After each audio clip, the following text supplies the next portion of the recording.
Hello and welcome to South Today. I'm Edward Salt. Coming up in tonight's programme, with the Easter holidays just around the corner and restrictions easing, the warning to us all not to undo the good work of the past year.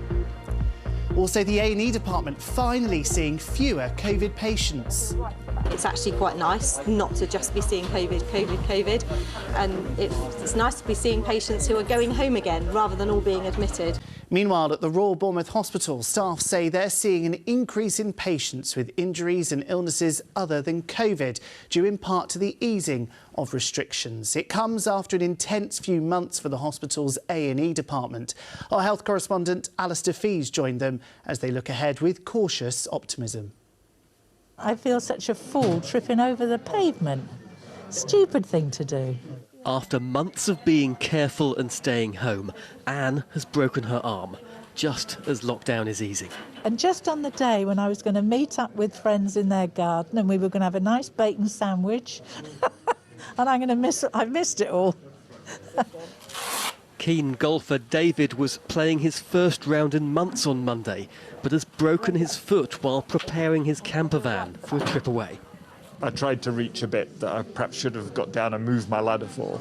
And then, because the ladder's normally very stable, it's got a big base, but I could feel it start to topple and I couldn't stop it. Bournemouth's emergency department has been busy all winter, but this is much more familiar. Now, as we're starting to see people who are more like the normal patients we see, it's actually quite nice not to just be seeing COVID, and it's nice to be seeing patients who are going home again rather than all being admitted.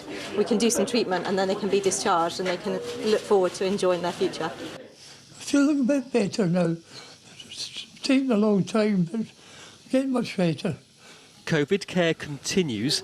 After 2 weeks, James is officially now free of the virus. He's one of just 4 patients recovering on the hospital's only COVID ward. There are only 2 patients still battling the disease in this trust. Just look at the number of empty beds. Everything feels so much better. I can't tell you, we were a COVID ward for on and off for nearly a year, and how to then it was to how it is now is absolutely wonderful. But the wider context is a concern, with Europe suffering a third wave and Boris Johnson's roadmap easing restrictions.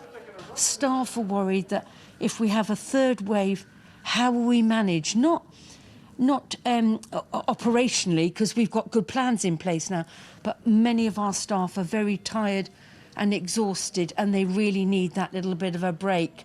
But if it happens, we'll be prepared and we'll do whatever's right for our patients that we can. Much has been on hold after a long winter of buckling down. It's time to start ticking off a considerable to-do list.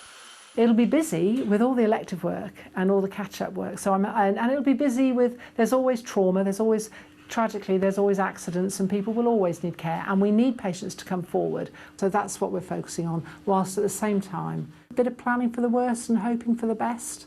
I could put some weight on and I can move around, so I'll be able to get around fine, yeah.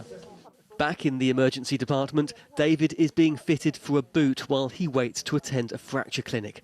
I don't fear a third wave, so we will get some sort of increase, but I don't think we'll get.